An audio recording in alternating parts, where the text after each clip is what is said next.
Good, welcome back to another episode of G&G News. Today we are going to continue on reading Darth Plagueis. So we are now on to the first chapter, which is entitled The Underworld.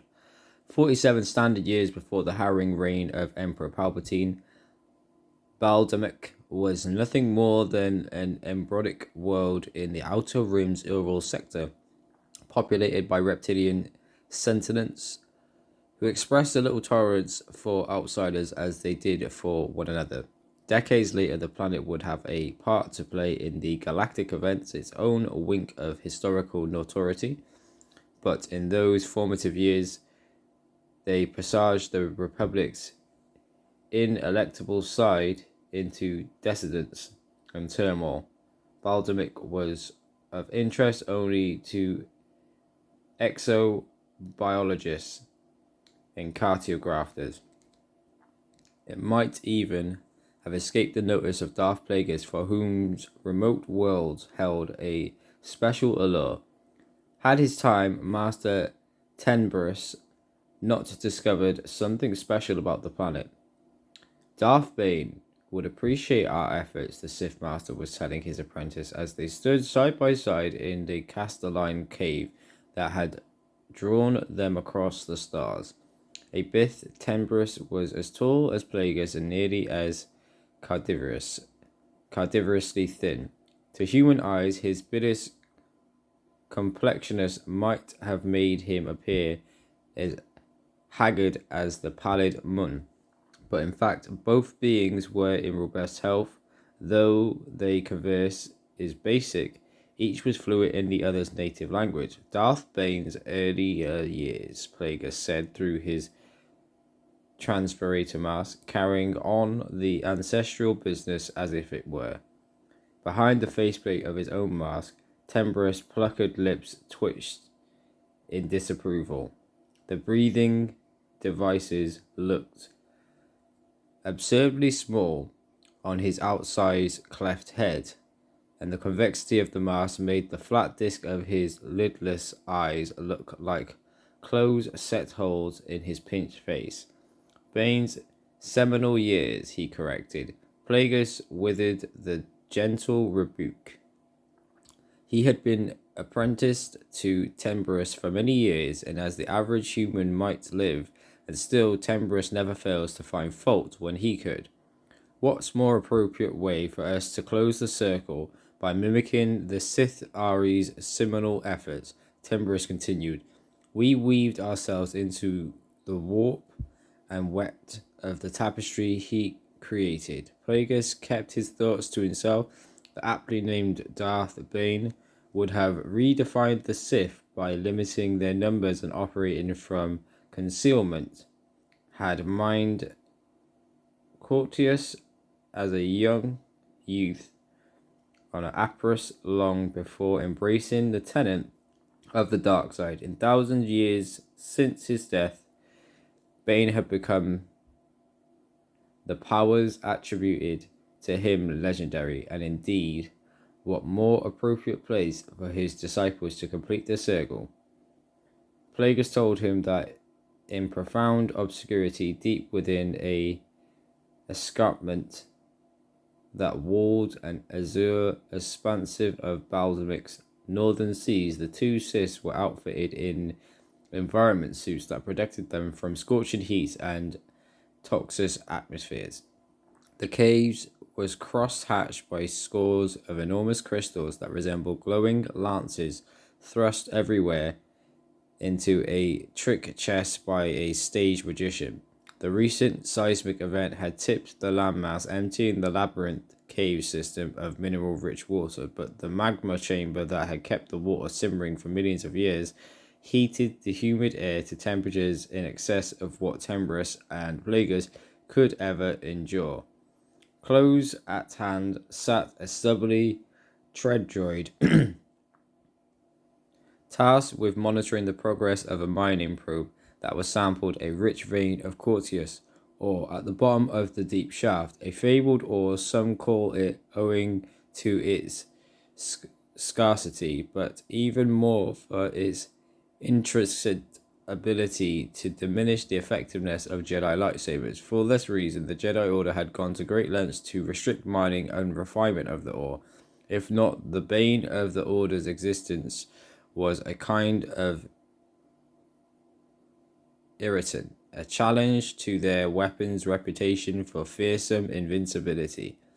It was to Tembrus's credit that the Sith had learnt of Baldamic's rich lode before the Jedi, who had means of an agreement with the Republic Senate, had first claimed to discover, as they had with the Algian crystals and the four sensitive younglings of all species. But Tembrus and the generations of Sith masters who had preceded him were privy to convert data gleaned by vast networks of informants and the Senate and the Jedi knew nothing about, including mining survey teams and weapon manufacturers. Based on the data I am receiving, the tread droid intoned 82% of the ore is capable of being purified into weapon-grade shields. Plagueis looked at Temperus, who returned a nod of satisfaction. The percent is consistent with what I was told to expect, but by whom, Master? Of no consequence, Terebus said. Strewn about the superheated tunnel were broken borer bits, expanded gasifiers, and clogged filtration masks, all abandoned by the exploration team that had sunk the shaft several standard months earlier. From the shaft's broad mouth issued the repeated report of the probe droid hydraulic jacks. Music to Temperus's ears and organs. Plagueis can and was ready and was always certain. Can you not share your plans for this discovery? In due time, Darth Plagueis. Temperus turned away from him to address the tread droid. Instruct the probe to evaluate the properties of the secondary node. Plagueis studied the screen affixed to the droid's flat head. It displayed a map of the probe's movements and a graphic analysis of its penetrating scans, which reached clear to the upper limits of the magma chamber. The probe is running an analysis. The tread droid updated with the proceeding sounds of the probe's hydraulic jack echoing in the crystal's cave. Temperus began to circle the shaft, only to come to the sudden halt when the drilling ceased. Why has it stopped? He asked before Plagueis could. The droid's reply was immediate. The N2 unit informs me that it has discovered a pocket of gas directly beneath the new borehole. The droid paused and then added, I'm sorry to report this, sir, but the gas is a highly combustible variant of lithium. The M2 unit predicts that the heat generated by the hydraulic jacks will ignite an explosive amount and significantly magnitude. Suspicion crept into Temperus's voice. The original report made no mention of lithium. The droid pivoted to face him. I know nothing of that, sir, but the M2 unit is quite insistent. For what more, my own programming corroborates the fact that this is not unusual to find pockets of lithium in close proximity to the quartz ore. Query the probe about evacuating the lithium pockets, Plagueis said. The M2 unit recommended employing that very strategy, sir. Shall I order it to proceed? Plagueis looked at Temperus, who nodded. Task the probe droid to proceed, Plagueis said. When the hammering recommended figure, he fixed his gaze on the display screen to monitor the probe droid's progress. Tell the probe droid to stop, he said after only a moment had escaped. Why are you interfering? Temperus said, storming forward. Plagueis gestured to the display. The map indicates a more massive concentration of lithium in the area where it's drilling. You're correct, sir, the droid said in what amounted to dismay. I will order the unit to halt all activity, and yet the hammering continued. Droid, Plagueis snapped. Did the probe acknowledge your order? No, sir, the M2 is not responding. Terebus sniffed, narrowly, avoiding slamming his head into one of the cave's massive crystals. Is it still within range? Yes, sir. Then run a communications diagnostic. I have, and all systems are normal. The unit's inability to respond, it fell briefly silent and began again. The unit's refusal to respond appears to be deliberate. Deactivate it, Tenebris said. At once, the hammering slowed and eventually ceased, but not for long. The M2 unit has overridden my command. Impossible, Tenebris said. Clearly not. In fact, it is highly probable that the unit is executing a deep-seated subroutine that escaped earlier than we had noticed. Plagueis glanced at Tenebris. Who procured the probe? This isn't the time for questions. The probe is about to breach the pocket. Hastening to the rim of the circular shaft, the two Sith removed their gloves and aimed their long-fingered, unprotected hands into the inky darkness. Instantly, tangles of blue electricity energy discharged from their fingertips, raining into the borehole. Strobing and clawing from the bottom, vigorous bolts coruscated into the lateral corridor the probe had excavated. Crackling sounds spewed from the open long after the Sith had harnessed their powers. Then the repetitive strokes of the jackhammer began once more. It's the ore, Tenebris said. There's too much resistance here. Plagueis knew what needed to be done. I'll go down, he said, and was on the verge of leaping into the shaft when Tenebris restrained him. This cannot wait. We're returning to the grotto, Plagueis hesitated and then nodded. As you say, Master. Tenebris swung to the droid. Continue your attempt to deactivate the unit. I will do that. However, I will need to remain here. What of it? Tenebris said, cocking his head to one side. Should I fail in my efforts, the ensuing explosion will surely result in my destruction. Plagueis understood. You've been useful, droid. Thank you, sir. Tenebris scowled. You waste your breath. Nearly knocked over by the swiftness of Tenebris' departure, Plagueis had to call deeply on the Force, merely to keep up. Retracing the inclined path they had taken from the grotto in which their starship waited, they fairly flew up the crystal-studded tunnel they had picked their way through earlier. Plagueis grasped that a powerful explosion was perhaps imminent, but was mystified by his master's almost mad dash for the surface. In the past, Tenebris had rarely evinced signs of discomfort, let alone fear. So what danger had he sensed that probed him with such abandonment? And when, in the past, had they fled danger of any sort? Safeguarded by the powers of the dark side, the Sith hardly felt death or feared it when they were aligned with it. Plagueis stretched out his feelings in an attempt to identify the source of Tenebris' tread, but the Force was silent. 10 minutes and 10 meters ahead of him, the Bith had ducked under a scabrous outcropping. Haste, however, brought him upright too quickly, and his left shoulder glanced off the rock of rough, leaving a portion of his suit shredded. Master, allow me to lead, Plagueis said when he reached Tenebris. He was only slightly more agile than Bith, but he had better night vision and a keener sense of direction over and above what the Force had imparted. His pride wounded more than his shoulder. Tenebris waved off the offer. Be mindful of your place. Regaining his balance and composure, he streaked off. But at a fork in the tunnel, he took the wrong turn. This way, Master, Plagueis called from the other corridor, but he stopped to surrender the lead.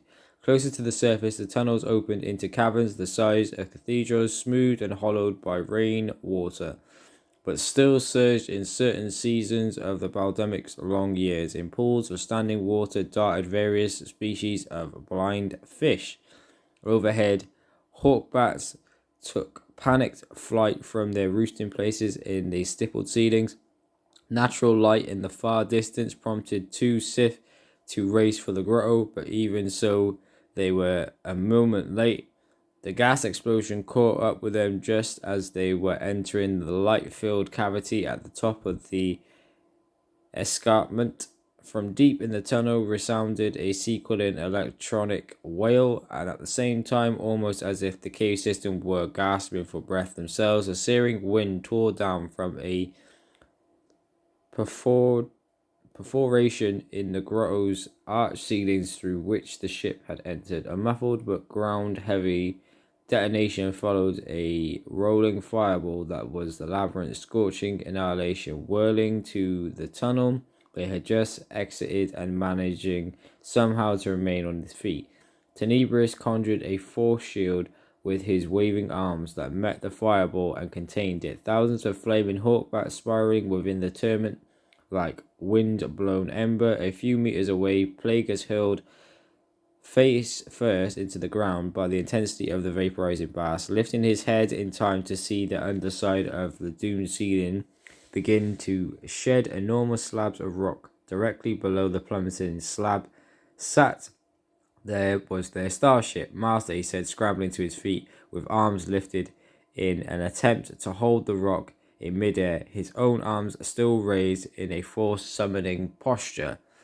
Tenebris swung around the bolster, Plagueis' intent behind him. The fireball's final flames surged from the mouth of the tunnel to lick his back and drive him deeper into the grotto. The cave continued to spasm underfoot, sending shock waves through the crazed ceiling. Cracks spread like a web from the oculus, triggering collapses throughout the grotto. Plagueis heard a rending sound overhead and watched a vicious zigzag its way across the ceiling, slowing layer after layer of stone as it follows the grotto's curved walls. Not now, it was Tenebris who was positioned beneath the fall, and in the instant Plagueis perceived the danger Tenebris had foreseen earlier, his death at Plagueis' hand, while Tenebris was preoccupied holding aloft the slab that threatened to crush the ship.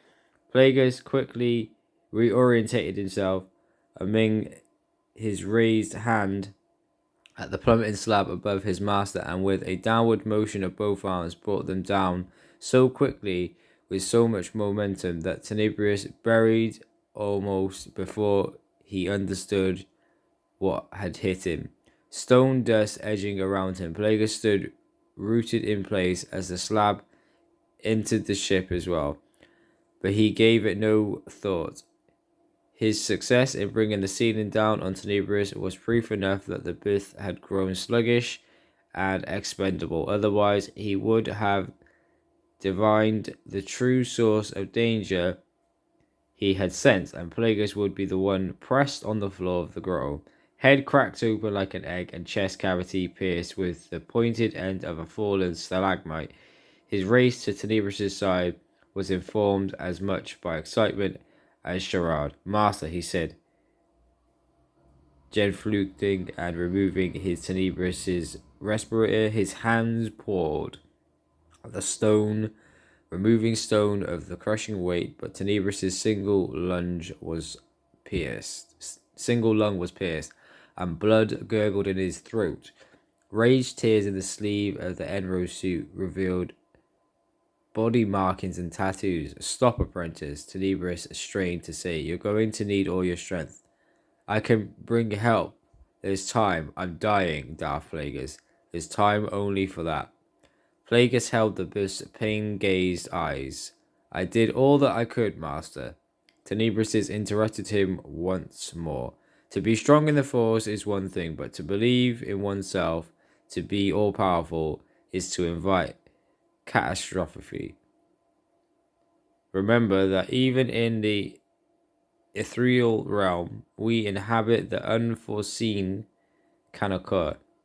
A stuttering cough silenced him for a moment. Better this way, perhaps, than to perish at your hand. As Darth Bane would have wished, Plagueis thought. Who supplied the mining probe, Master? Subtext. Tenebris said in a weak voice. Subtext. Mining. Plagueis nodded. I will avenge you. Tenebris canted with his huge head ever so slightly. Will you? Of course. If the Bith was convinced, he kept it to himself and said instead, you are fated to bring the Sith's imperative to fruition, Plagueis. It falls to you to bring the Jedi Order to its knees and to save the rest of the galaxy's sentiments from themselves. As long last, Plagueis told himself, the mantle is conferred, but I need to warn you, Tenebris stated to say and fell abruptly silent. Plagueis could sense that Biff's highly evolved mind, replaying recent events, calculating odds, and reaching conclusions. Warn me about what, Master? Tenebrous' black eyes shone with yellow, and his free hand clutched at the ring collar of Plagueis' Enro suit. You, Plagueis, freed the beast's thin hand pried Beast's thin hand from the fabric and grinned faintly. Yes, master, your death comes at my bidding. You said yourself that with purpose is the way to victory, and so it is. Go to your grave knowing that you are last of the old order, the vaunted rule of two, and that new order begins now and will for 1,000 years remain in my control. Tenebris coughed, spittled, and blood. Then for the last time, I call you apprentice, and I applaud your skillful use of surprise and misdirection. Perhaps I was wrong to think you had no stomach for it. The dark side guided me, Tenebris. You sensed it, but your lack of faith in me clouded your thoughts. The Biff's head bobbed in agreement, even before we came to Baldric. And yet we came. Because we were fated to, Tenebris paused, then spoke with a renewed urgency. But wait, the ship crushed, as you are. Tenebris' anger stabbed at Plagueis. You've risked everything to undo me. The entire future of the Sith. My instincts about you proved correct after all. Plagueis leaned away from him, nonchalant, but in the fact filled with a icy fury. I'll find a way home, Tenebris, as will you. And with a chopping motion of his left hand, he broke the Biff's neck. Tenebris was paralyzed and unconscious, but not yet dead. Plagueis had no interest in saving him, even if it was possible, but he was interested in observing the behavior of Biff's midichlorians as life ebbed.